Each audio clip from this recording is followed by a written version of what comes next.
Hey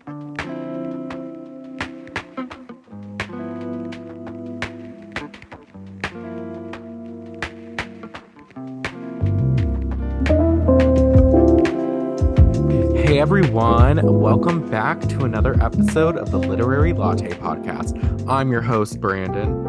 And I'm Katie. How are you doing today, Katie? Not too bad. It has been a busy week, a lot of stuff going on. I am literally in the middle of packing to drive to Pennsylvania tomorrow, Oh, um, after I attend Sports Fest. So, oh, um, fun. yeah, a bunch of accountants are gonna go and play some beach sports. So, That sounds so much fun. I think my company is going to be there as well. I'm not going, but yeah. but that's exciting that you're in Pennsylvania. Yeah, Katie and I Mhm. were talking before recording, and we've been going through it this week and just like this month in general. So, we might be slightly unhinged this episode and unfiltered. We'll see. Um, It's also 9:30. it So is 9:30. We're recording a lot later than usual, and 9:30 is late for us old people. yeah, So we're a bit delirious, but it's a fine. little We're bit. getting through it We because are. this book, Tomorrow and Tomorrow and Tomorrow, has served to be a sort of like escape for us and really like taking us out of our work and daily like real life struggles. And like we've been enjoying this book so far. Yeah. Yeah. I've really enjoyed this book. I was very late in um catching up on the parts that we're talking through today, but I did it. So we're good. Good. And yeah, it's been a week. It's been a couple of weeks. So, Yes, I actually, spoiler alert, I finished the book already. It's because I got a Kindle and it's just so convenient and so much easier to read with, and I love it mhm, so much.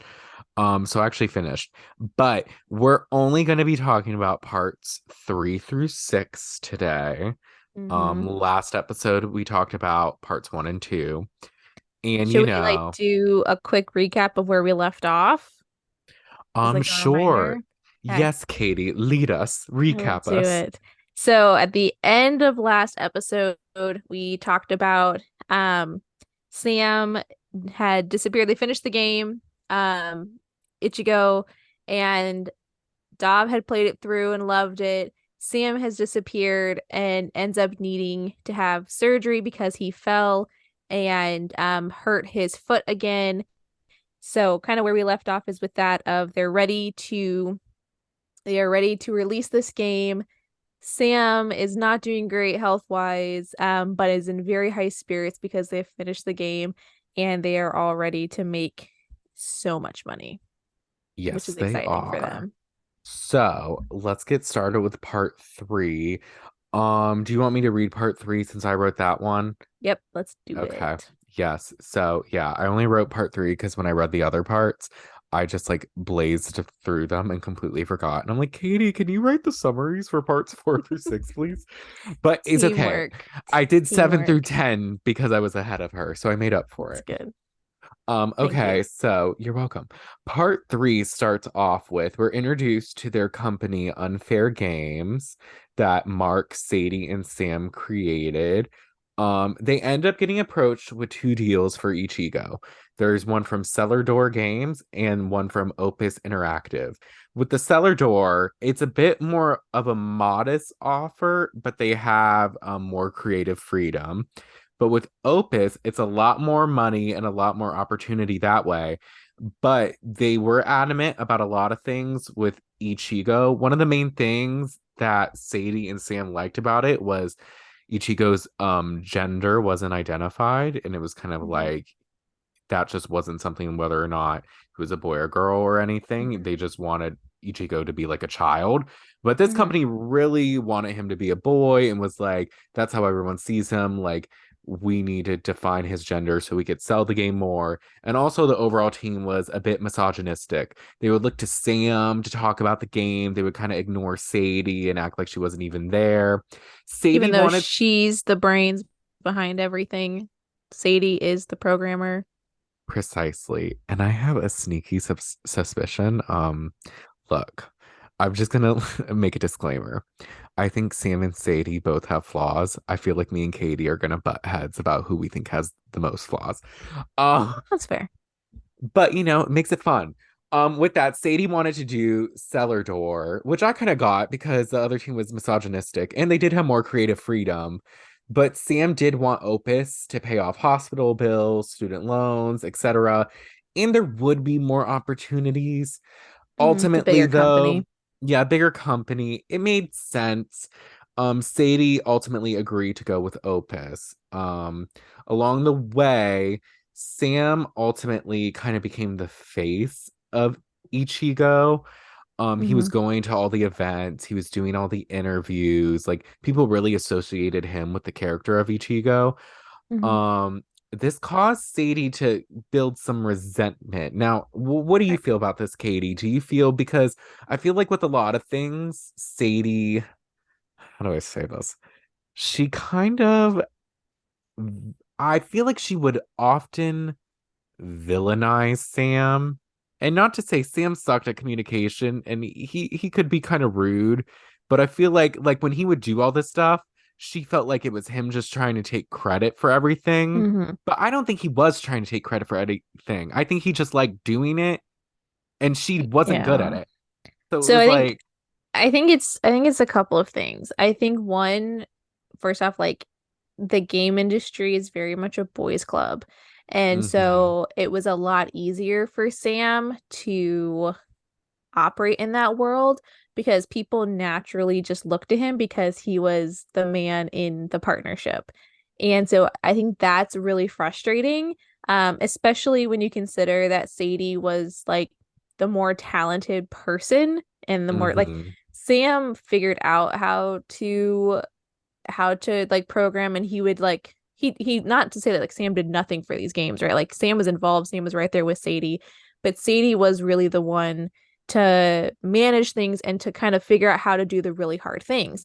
And so it's their game together, but because of like the underlying like misogyny, because it's a boys club, I think that it's hard to feel like the outsider, especially when it's something mm-hmm. that you're really proud of. And so I think that's where a lot of Sadie's like resentment came from. And I think Sam just didn't see that.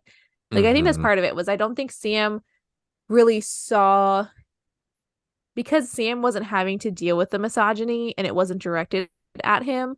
I don't think that he actually thought it was there and just kind of thought that Sadie was being unreasonable. But it's going to be hard to operate in a world like that just at a base level. And then it is to the point Mm-hmm. of Sam is naturally more charismatic, where Sadie is more reserved. And Sadie ultimately, like, she doesn't want to go and promote the game. She says that many, many times. But Yeah. I think Sam just kind of lets things happen. And because of that, he's seen as like the face of the company and the face of the game because the character kind of looks like him. Mm-hmm. And so it's I think it's both. I think it is Sam not being aware of like the environment that Sadie has to operate in and Sadie also being unfair to Sam. Yeah. And they have horrible communication skills, which The is worst. they're Which they're so young though, like they're in their early 20s. Like no one mm-hmm. has good communication skills and you feel like everything is the end of the world and no one else feels like you feel, but then you think that everyone should know how you feel because you think That's they should the be able to read thing. your Is you brain. yes, Yeah. that's the thing. I'm like, if you Yeah. fucking idiots would Right. just say what you're thinking, you guys would I don't want to get too ahead of it. But even Anyways, when they do talk to one another, it's not productive because they just end up like biting each other's heads off. Like yeah, they're and then not actually getting to like the root of what their issue is. they're not, and it's beyond frustrating. Ugh. But anyways, the sequel, Go Ichigo Go, came out a year after the first one. And in this plot, with the first plot, it was a tsunami hits and Ichigo is lost at sea and must return to their family. With this one, Ichigo must save their sister who's lost at sea. This one And that sold. was, sorry, that was part Go of ahead. the deal with Cellar Door too, was that they had to make Hmm.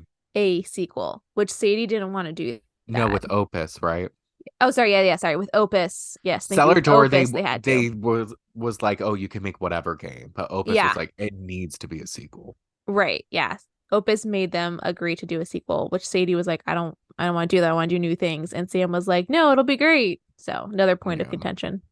Which, it did sell more than the first one, but it was deemed creatively a step back. Sadie reveals to Marks and Sam she doesn't want to make a third Ichigo, leading to a blow-up fight with Sam about it. They do ultimately make up, and this is where she pitches the idea for a game called Both Sides. I do feel like the fact that it sold more, I think in Sam's eyes makes it a success, but because it was deemed a step back creativity, Creatively. thank you. I Mhm. struggle with words, guys. It's 9:30. Um, I think in Sadie's eyes that makes it like a double failure because That again, was she like, cares about pushing the envelope, and that's not what was happening with this sequel. yes, because they mentioned this in either part one or part two. Sadie's version of success is making good art, whereas Sam's is popularity. Yep. So, with that being said, Sadie came up with the concept of Both Sides the night Sam went missing, a game about being able to go between two worlds, both realistic, potentially, depending ultimately on choices you have made. She also shares a story about her friend who, trigger warning, had died of an eating disorder, and how she would kind of have Sadie participate in certain things. And then I think it was Sadie's sister Alice who kind of brought to her attention that like these games aren't like normal. This isn't good. Yeah, the games were like, let's only eat lettuce for a day, or let's only eat carrots for a day, like things like that. I will say, I don't, I thought the story about Sadie's friend was like kind of random It because was a it little really, random. yeah, I think the I idea think was like it fit into the game, but like it at the same time, like it didn't. Well, it was a little confusing because as we get more into the game, like, I feel like the concept started with like two realistic worlds, Hmm. potentially based off the decisions you make, which is why we got the story of Sadie's friend, because Sadie was like, if I had stuck with that, would I have ended up like my friend Mm, who had died? okay. But Yeah. then as the game progresses, or like, and we learn more about the concept, it's very like a mystical world and like a realistic world. So. Yeah. I think it evolved from that, but I think that's initially why it was said. Yeah. Um, with that, Sam's foot is getting progressively worse. The metal rods are shifting out of place and it's prone to infection. The doctor highly suggests amputation, but Sam wants to wait until after they make the next game. Mark's girlfriend, Zoe, who was a composer on Ichigo, who I like Zoe a lot, but Agreed. she suggests them moving because she was going to move to California to pursue, was it school or a job? I forget exactly. It was so that she could get more work composing for like movies or Hmm. commercials or like whatever Yes, games. more opportunities. Yep. But she convinces Marks that it would be a good idea to move Unfair headquarters to California. That way, Sam could get the surgery and have a lot of downtime without having to deal with like the cold weather. And Hmm. also, Sadie can get away from Dove Dove. We Um, still hate him. we hate him. Sadie ends up breaking up with Dove Dove and tells him she's moving to Yay. California. Go Best Sadie. decision she ever Go made. Sadie. He Yeah, doesn't best take it decision of the well. entire book. He's very emotional about it and mean and saying how she would be nothing without him because she had used his engine for Ichigo. But Katie flicked off the camera. Fuck that guy. He sucks. Um, they end up going to California. Sadie visits the office in Venice and loves it. And then she also visits Sam the night before her surgery in the hospital. And they have a sentimental moment where it feels like they've kind of come full circle. And it's like now they're back in California. They're back in like a hospital. They're like playing games and making games. And she actually brings him the community service award she had won when they were younger, I after love like, that. which was cute. And he was like, Super "This is cute. mine now." And she's like, "Yes, Mhm. it's for you." And it was funny. It was one thing that at one time broke their friendship apart, and now it's like a funny little thing between them. Yep. Um, we get more backstory about Sam's mom, Anna. She was struggling for work in LA and ends up taking a job as a model slash hostess for a game show called Press That Button. The host was Chip Willingham, who was this old fucking creep who Ugh. would like be like handsy and like just say like Oh. weird, creepy jokes. Yeah, and like the more she avoided him, like the more he tried to like pursue her. She like Yeah, I slapped him during the interview because he like grabbed her yeah, and he was like, "Oh, I want her." I It like was her. She's feisty. right. It was like this is fucking weird. This ultimately though launched her career and she became a local celeb in K-Town and she actually found herself on a billboard for Korean beer. One thing I want to mention with with this She- book that I liked is we would kind of get like little Easter eggs and then find out about them like the next Mhm. chapter. Like there was one Yeah. point where Sadie visits Sam's grandparents' pizza shop in Mhm. K-Town and she mentions, "Oh, there's this beautiful model that's modeling beer." And Mhm. then the next chapter, we learned that that model was Sam's mom, Anna. And it Yep. was because after she got the job at Press That Button and became a local celebrity. And then there Yep. was one thing I remember in the beginning when Sam was visiting Sadie during her depression after the thing with Dove Dove. And he had mentioned, oh, there was like a maze of California. And then the next chapter, we find out it was a maze that she had had hanging up in her room. And then we find out Yeah. the next chapter that he had made it for her when they were younger, Mhm. and she like hung it up in her room. Yeah. So, I think with the like specifically with the poster of his mom in the pizza shop, I think that also just shows that because Sadie didn't know that that was his mom, that Sam doesn't really talk about that his is very past. true. Like doesn't really talk about his mom. And I think that's one of those things that speaks to why Sam is the way that he is. And like probably why it frustrates Sadie because I think Sadie is a bit more open, where Sam is very closed off. He is, but he's also, he's been through a lot Oh yeah. Like it's because, warranted. It's not coming out of yeah, nowhere. sometimes I do want to shake him though and be like, Sam, tell her how you feel. Right? Or, Agreed. I can't. But anyways, her becoming a local celeb really made her parents in particular proud. She was on a billboard. They would visit it. One night she's driving with Sam in the Hollywood Hills in a new car she had bought, and they end up hitting an animal. She's still trying to figure out the car, and she's kind of stuck there, and she doesn't know how to turn on the emergency lights. And then all of a sudden, another car rams into them.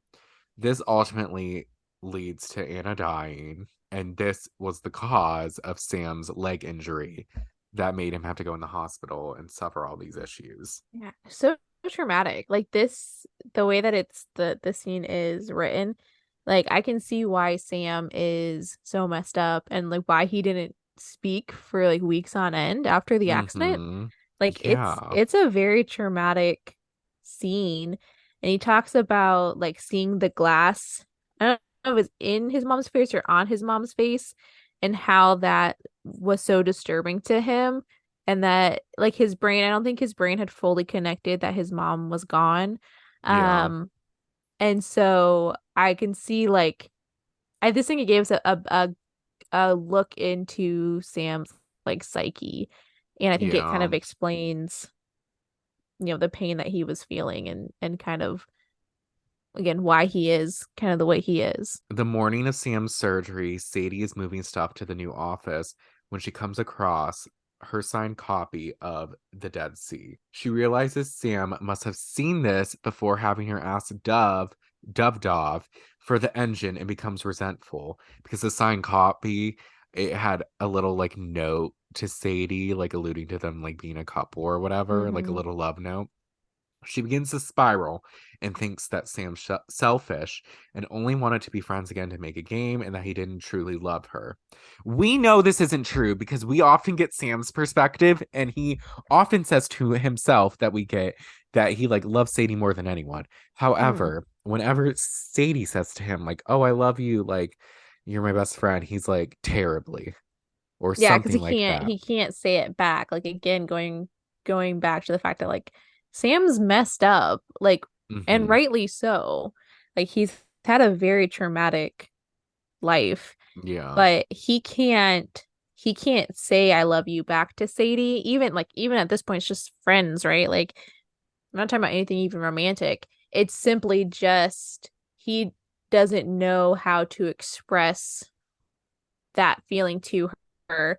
And I think that that really wears on her. And I think the fact that Sam has been so focused on their success and even like not be, even willing to like put creativity aside in order to be more successful, I think that kind of has messed with Sadie's head a little bit. And it's something Hmm. where she's like, well, if Sam cares this much about being successful, then I think that it makes sense for her to feel like he wouldn't actually care about her. Like if it came between her, if he had to pick between her and being successful, I think she thinks that he would pick being successful over her every time. Hmm. I I don't get know that that. that's true, but I think that's what Sadie is feeling. Yeah, I get why she would feel that way. Do you think that do you think he just didn't give it a second thought when he saw the love note from Dove Dov and he was just like, do you think, I don't think he connected the fact that she was depressed because of anything with Dove Dov.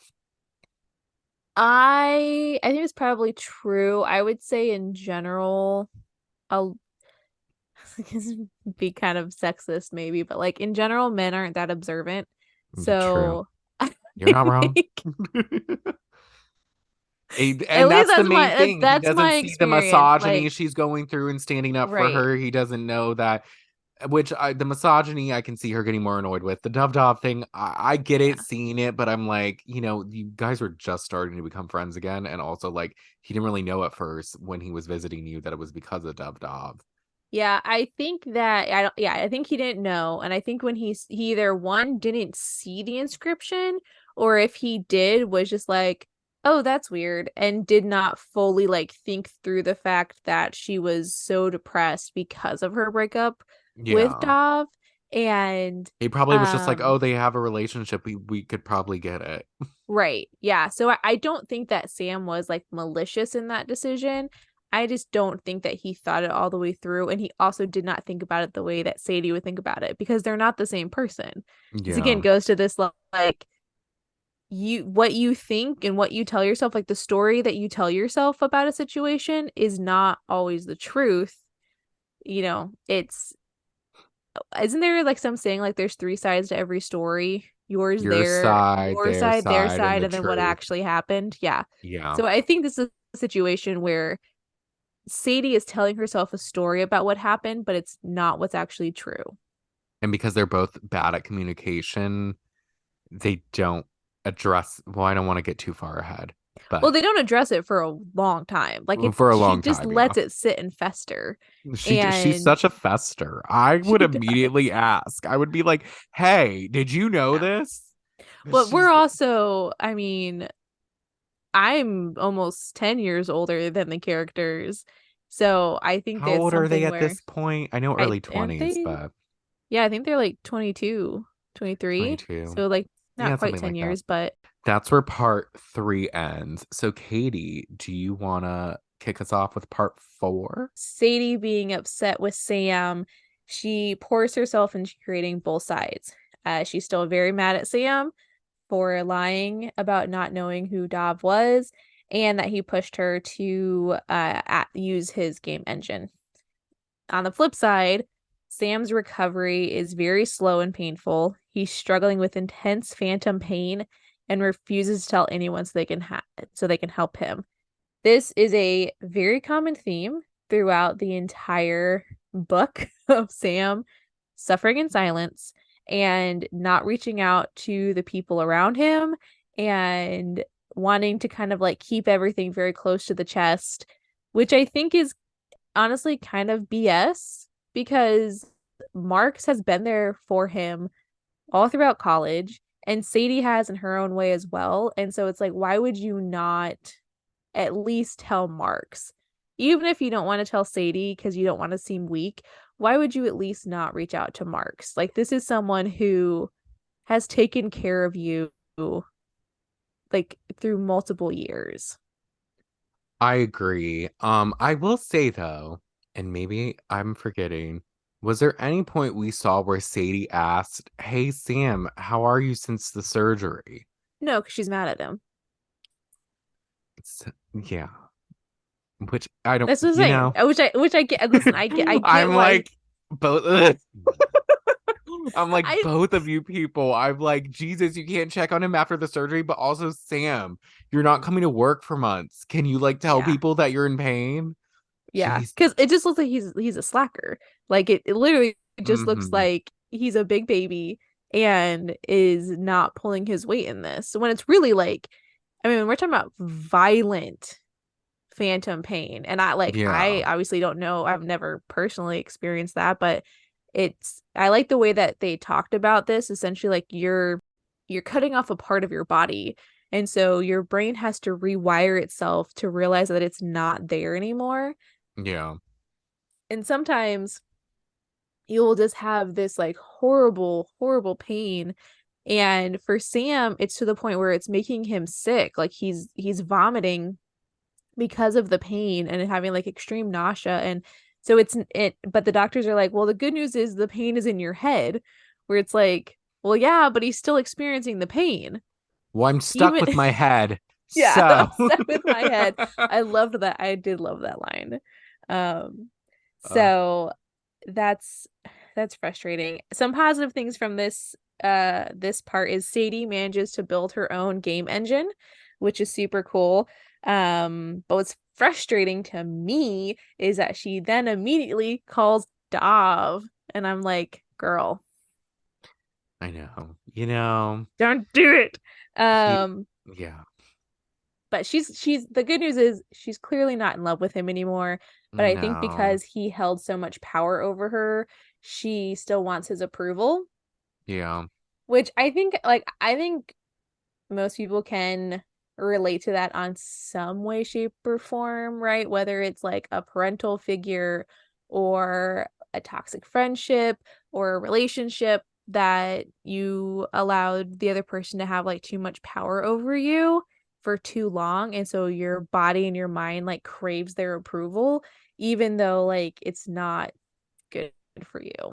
So Sadie is pushing both sides forward without Sam, because as we just mentioned, Sam is not showing up to work.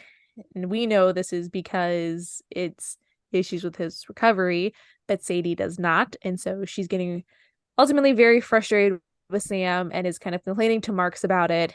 And they decide that they're each going to manage a world on both sides so that they don't have to work closely with one another, which is kind of interesting that that's where they went. They were like, listen, we're still partners, but you do your thing and I'll do my thing. Right. It was, that separation definitely gets reflected in the game, which we will discuss. Yep. So everything comes to a head with Sam when he has a particularly violent episode of phantom pain and doesn't show up to his birthday dinner. Marks, in Our true king. our king, we love Marks, goes to the apartment to find him and does what Marks does best. He takes care of him, kind of helps him Hmm. see that he's not by himself.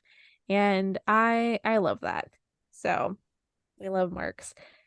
In the love life realm, because of course they're young, early 20s in Los Angeles. Sadie is dating a series of boring musicians, and this makes me laugh. What I love though is that at one point she and Marks have a conversation about relationships because Sadie realizes that like when her last flame or fling leaves, this like musician who goes on tour, she's like not really that messed up about it. She's just kind of like, it was fun while it lasted and it ran its course. And so she thinks she has realized why Marks is able to just kind of jump from person to person and like he doesn't get consumed by them the way that Sadie got consumed by Dov. But I love this because Mark is like, no, that's not it at all. He's like, he likes to be consumed. And the line that he says is, he devours and is devoured in return. And I was Oh like, God. dang, that's intense. You're like, ooh, Um, Marks. I know. Sadie then says she thinks she's done being devoured after Dov, but Marks encourages her to not give up on devouring. And it was one of those things where I was like, I get it. Like after that, like it's a rough relationship with Dom, like definitely Oh abusive in many yeah. ways She and just lost herself very intense. completely. Yeah. So I can see where she's coming from, but I do love the perspective that Marx has on relationships and just kind of on love. Um, Mhm. I think it's kind of cool. Definitely not for everybody, but it's kind of fun. True, but Marx is also coming from a perspective of always being the one with the power, whereas I, Sadie is coming from a perspective where she was the powerless. do you feel like I don't feel like Marx's relationship were really ever that unbalanced though. When you say someone has the power, it makes it sound like there is a power imbalance. Whereas I feel like with Mark's relationship, there wasn't. It was more so like he approached everyone as an equal and kind of just accepted them for who they were, and he found them fascinating as they were.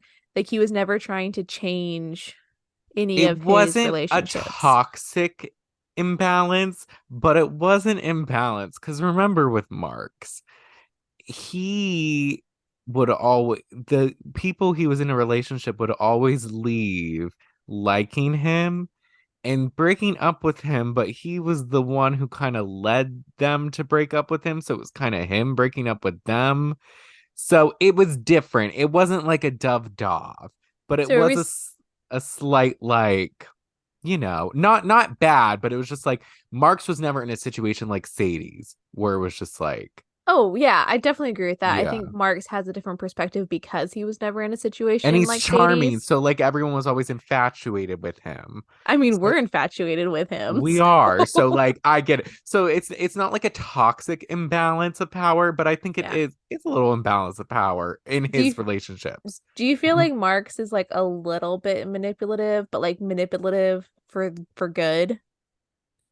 I think he definitely is, but not bad, not toxic, but a little bit. But it's layered, I would say. He is a complicated individual. It's He's probably why we complicated. I love don't think him. anyone walked away like feeling resentful or bad about the relationship. So I Yeah. don't think it was anything like bad. Yeah, I can see what you're saying as, I think overall Marx has a different perspective on relationships because he's never gone through something like Sadie went through. Hmm. Now for Sam, I was wrong. Sam is not asexual like I thought because he kind of has a brief rekindling with a high school fling named Lola. Ooh. I know. So I loved this scene. Lola one introduces him to using weed as pain management, which is very I feel it feels like very LA. And Hmm. also like I think it's probably better for him to use weed than to use like painkillers. So I Yeah. think that's good. But what I really loved from this scene is that she's the first person that Sam lets touch the stump from his amputation. Oh yeah. And it seems like that kind of helps Sam's brain like rewire to accept. And I think maybe helps with his pain a little bit as well. So that's cool.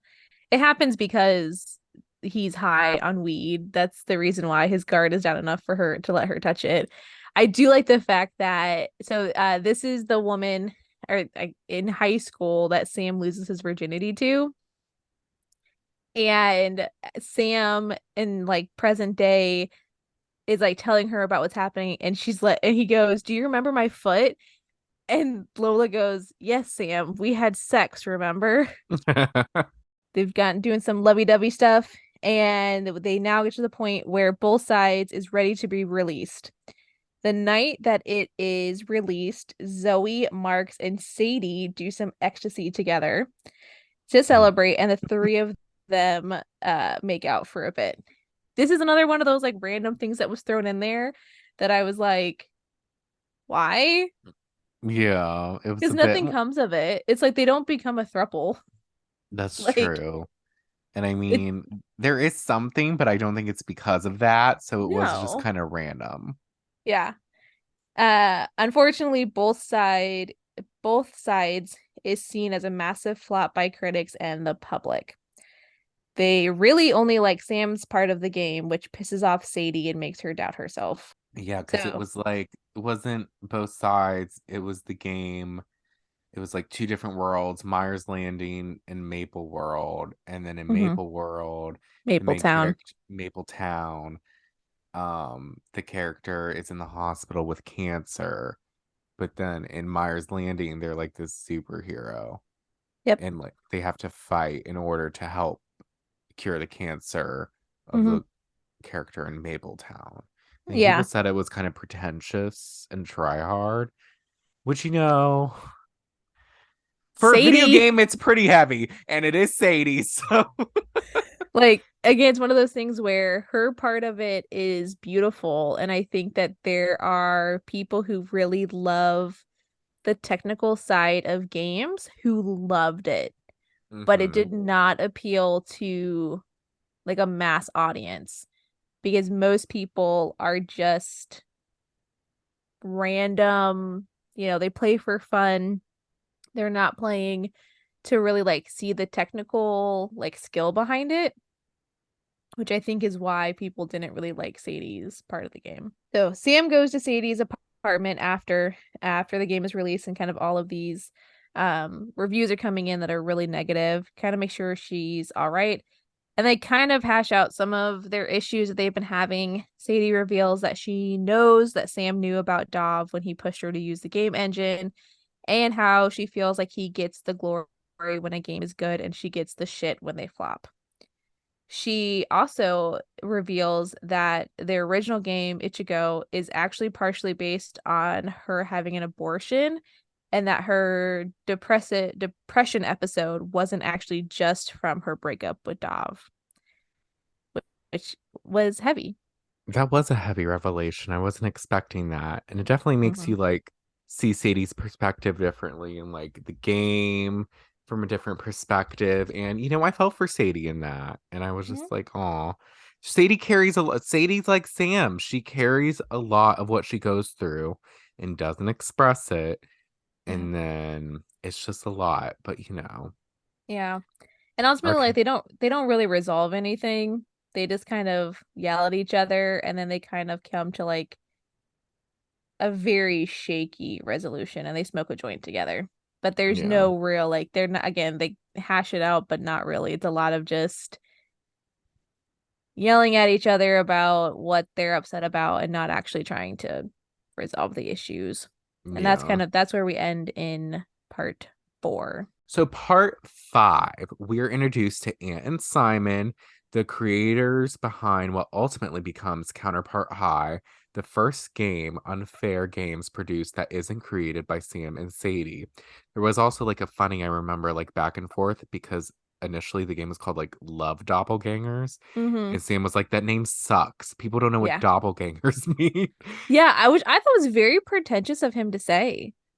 I It was like, was. what do you mean they don't know what a doppelganger is? Everyone know like I feel like uh, everyone knows what a doppelganger is. I learned doppelganger from Buffy the Vampire Slayer. I was gonna say Vampire Diaries. Ah, vampire show. Because in Buffy, I don't know how it was in Vampire Diaries, but I believe it was like you had your mortal side, and then there was a doppelganger oftentimes in another world, like your Mm, vampire, like if you were a vampire in another life or something like that. And where gotcha. Willow, Cool. Allison Hannigan's character, had a doppelganger. She was cool. In addition to being partners in creating games, Ant and Simon are also lovers. The men met in Mm. college and have been together since. Sadie sees similarities between the couple and her and Sam, but decides it's best that her and Sam were never romantic because people would be even more likely to dismiss her talents. Very true, because Mhm. along with misogyny, if she were to somehow have a romantic relationship, people might think, oh, she's glomming on to him for success and doing Right. it nefariously. Yeah. Which I think speaks to like her deep insecurities. at Mm-hmm. not like again because of friggin' Dov. Hate that man. He's the I worst. think yeah, he's such the worst. So I think like he really like played into her insecurities at a very like pivotal point in her life. And I think we continue to see that like played out as she gets Mm-hmm. older. Yeah. Sadie is still depressed about both sides and reaches out to Dove Dove. Surprisingly, Dove Dove is helpful in showing Sadie that failure isn't the end and that she has better games than her. You know, I said this last episode, a broken clock is right twice a day. So every now and then, Dove Dove gives some good advice. Listen, people aren't all bad. Right, just He still mostly. sucks. Um, Marks and Zoe actually end up breaking up, which, funny, pointing back to our power dynamic relationship, I think Zoe was the first relationship where he didn't have necessarily the most power, and she broke up with him on the Hmm. way. Where was she going again? I think she's going to Italy for like an internship or Italy. something. Yes. Zoe honestly is a very like cool character. Yeah, I Like, like her. I kind of yeah. wish there was a slight spin-off, maybe, or sub book about her and Yeah, like it would be her fun. journey. That would be interesting. Yeah. But yeah, do you think also, because if I remember there was a part where it was just like she wanted to say something but didn't during the breakup, do you think she could sense that maybe Marks and Sadie had a connection and I maybe it don't was know. sparked from the ecstasy makeout? Maybe. I don't know that I didn't pick up on that, and I think Zoe was like confident enough in herself that even if she thought Hmm. that Marks was interested in Sadie in some way, like before they broke up, I don't know that she was like threatened by that. I think she just saw it as something that was like natural, right? Because Marks and Yeah. Sadie work so close together. So I don't think I think even if Zoe had an idea or kind of had a sense, I don't think that it would have impacted their relationship in the long term had they stayed together. Sadie ends up going to Tokyo with Marks in Zoe's place. While there, everyone thinks Sadie is Marks's longtime girlfriend. Sadie and Marks talk about both sides a lot on the trip, and Sadie is finally able to move past the failure. Um, I Marks's love father, that. I do too. It was really it was a healing trip for Hmm. Sadie in more ways than one, we will find out. Marks's father thanks Sadie for her and Sam preventing Marks from becoming an actor. When Which Sadie like that's so rude. It's such a rude thing to say. it's such a It's such a parent it's thing. such a parent thing to say. Such a parent thing. I would be like, what the fuck, Dad? When Sadie asks if he was upset by what his father said, Marks replies, "It isn't a sadness, but a joy that we don't do the same things for the length of our lives." I love Mark's perspective. Insert another quote Katie texted me saying reminded her of me. I wasn't But gonna bring it really, up. You brought it up this time. I'm bringing it up because I really like this one. It's So true. I was like, it was nice, but it was funny. She texted another quote that made me think of you. And I'm like, well, this one I like, so thanks. Um, You're welcome. Marks and Sadie grow really close on the trip Really close. and end up sleeping together with the intention that will be a one-time thing. Stupid. But they end up starting a relationship, but decide not to tell Sam. The, Also stupid. the trope of we're gonna have a relationship behind the back of our best friend, which low-key fucked Yeah. up. Well, also like, and they say it later. They're like, we didn't know if it was serious, and we didn't want to like tell you, and then it become a whole After a thing, and it year. not be serious. Like, and then I Mhm. think I don't think they ever like intended to let it go so long without telling Sam, but I think they were just like, let's make sure it's serious. And then it became serious, and then they were like, well, it might be too late to tell him. It's been a long time. So Well, they I just think it was don't. mostly Mark's because I think at one point Sadie wanted to, but Mark's didn't. Because Yeah. also, which when Sam told him not to date Sadie in college, it wasn't necessarily, he didn't say it from the perspective of liking Sadie. It was more not wanting to impact the game, Hmm. but maybe Yeah. Mark's read between the lines. Maybe. While in Tokyo, Marks comes up with the idea to take Sam's part of both sides, Mapletown, and turn it into a Sims type game that people play online. Sadie is hesitant at first, but ultimately comes around to it, and Sam loves it. So they launch both sides, the Maple World experience. This takes a lot of work on Sadie's side. During the celebration of launching the game, Sam sees Sadie and Marks on the stairwell and realizes they're together and in love. I am so sorry for fumbling over my words. I am You're tired. fine. It's all Um, good. Yeah, so I think I highlighted the fact that this takes a lot of time of like Sadie's time mhm, because I think that's like talking if we look at like kind of how games are developed, like Sadie ends up having to do so much of the work. And so I think that that doesn't help her resentment of Sam. Like it's one of those things mhm. where like I mean logically it makes sense, right? She's the programmer, she's this brilliant talent, but I think it's also really hard on her that this stuff falls to her so consistently and that she's the one that has to like really fight through the hard battles. Not that Sam and Marks Yes. aren't there to support her, but ultimately like she's the one that has to do it. And imagine how hard that would be, right? Like you didn't initially create this world, but now you're having to develop it for online play. But Mhm. you don't get to do that for the world that you did create and that you're really proud of. Yeah, and it also probably adds to her resentment of Sam and feeling as if he used her and wanted to be friends solely to like make the game. Yeah. And now it's like, I'm making your game, and now you're also getting all the credit for the game. Mm-hmm. It's just a lot.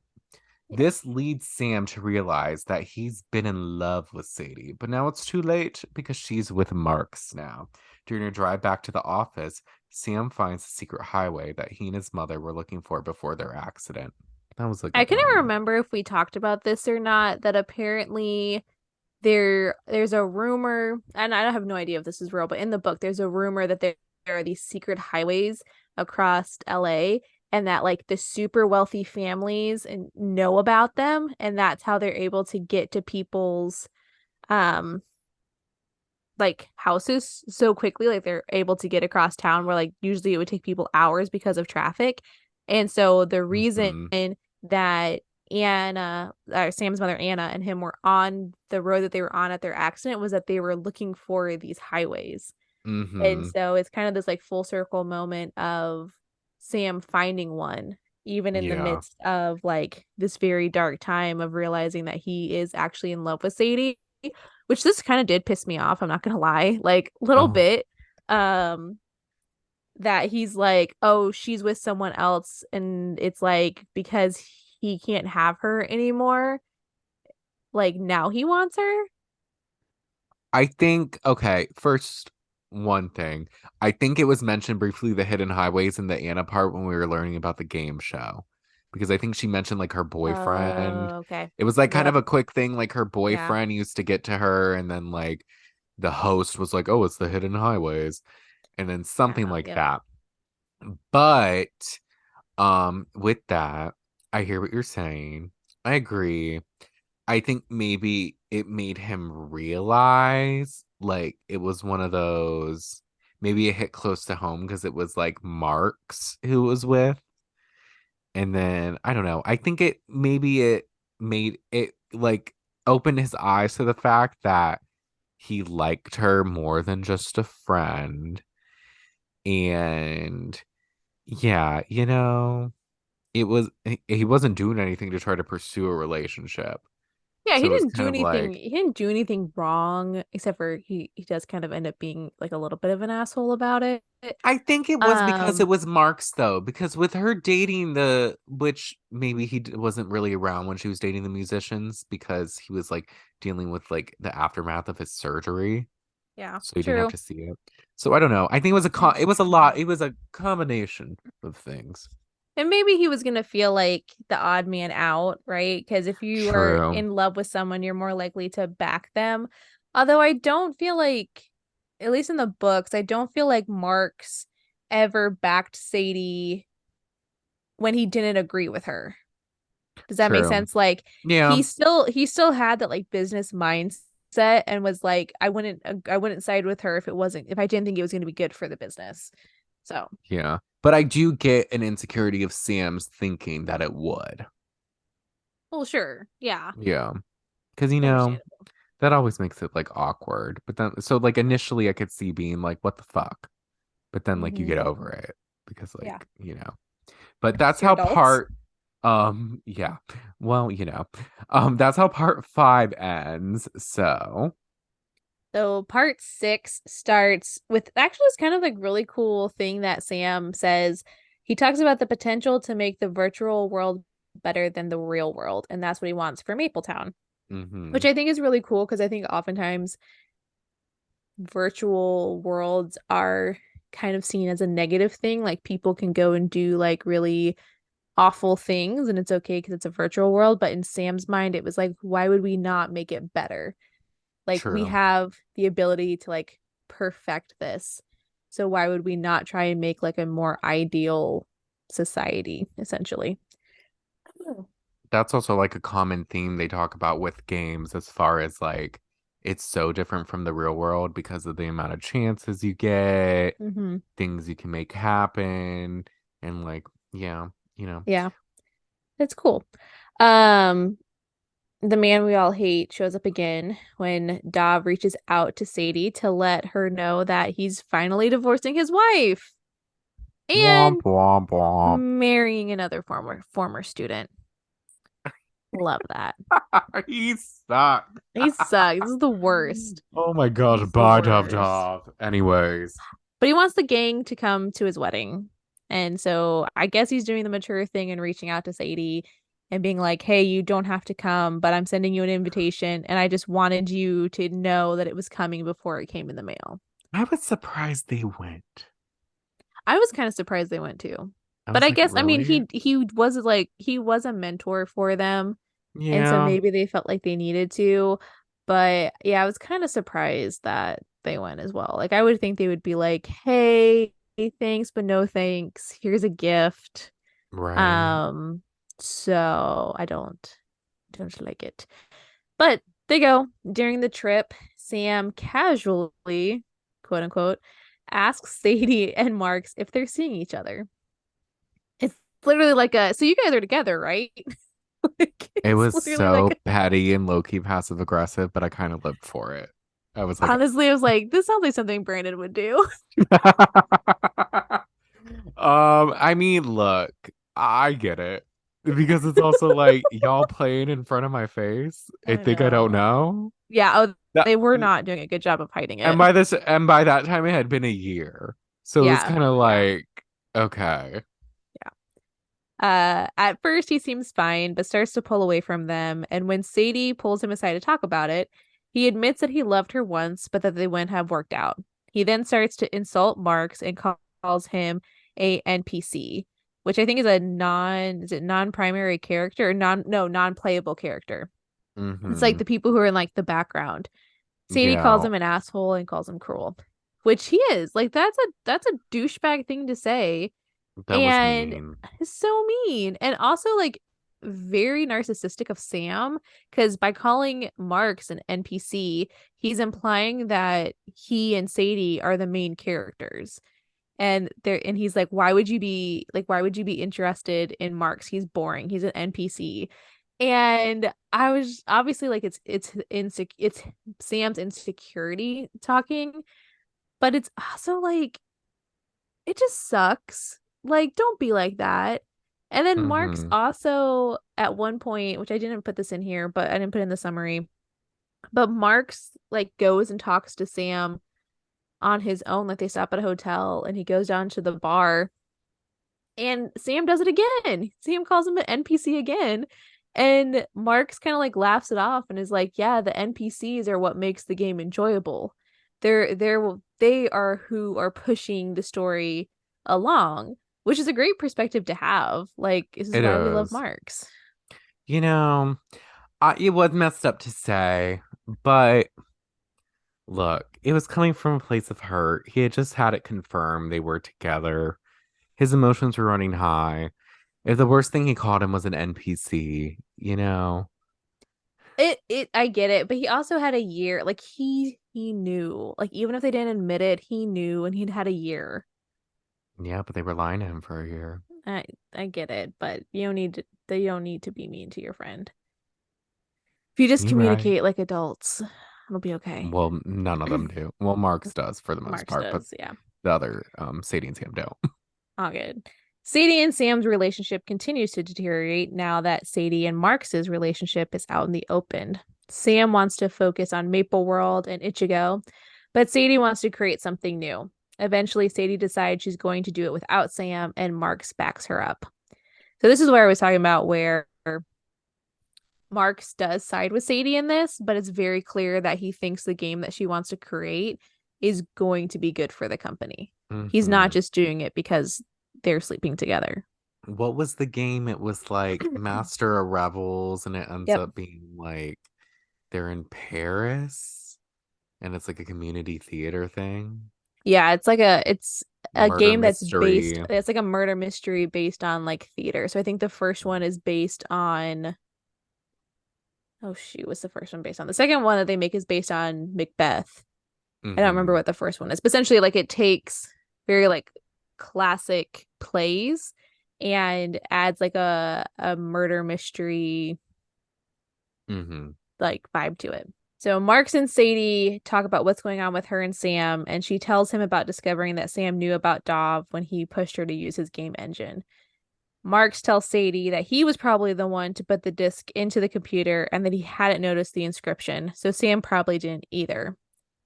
Ultimately, Sadie feels like Sam cares more about his success than her, and it bothers her that Sam always takes credit for things. Which I don't think Sam takes credit for things. I think people just assume, And Sam and doesn't correct them. but also Sadie doesn't want to do anything to give herself credit. That's But fair. so, That's a fair criticism. and that is the lack of communication on both of their sides. I just want to, I can't with them. It is true. So this is, I feel like, kind of a turning point in the book where things get more like political. Hmm. And so what comes up is because of Ant and Simon, gay marriage is legalized in San Francisco. And Ant and Ant, Ant and salmon. Ant and Simon, excuse me, I'm so sorry, Simon. Ant and Simon decide that they want to get married while they have the chance. The gang joins them on the adventure, and Sam and Sadie finally talk about the new game that Sadie is working on. And Sam admits that the game is brilliant, and they kind of reconcile, It was a good which I think moment. it's beautiful. Yeah, it's a beautiful moment. It Like, was one of love their the better like support. makeup ones, I would Yeah, say. They talked I a little agree. more. I was like, all right. You're learning. Unfortunately, California Supreme Court overturned San Francisco's legalization of gay marriage, which means that Ant and Simon are no longer legally married. This drives Sadie to want to add marriages to Maple World, so they do it. And unsurprisingly, this pisses off a good number of people. They lose subscribers, but they also gain a shit ton more. Like I think they lose like 50,000 and then gain like 200,000. Yeah. So it's a cool thing to do. Sam, as the face of the company, starts receiving hate mail and death threats, which I loved at this point is that he responds to each of them individually, Oh yeah. which at first I was like, oh, that's really funny. Like what a funny thing to do. But then I also was like, people are kind of unhinged. That's probably a bad idea.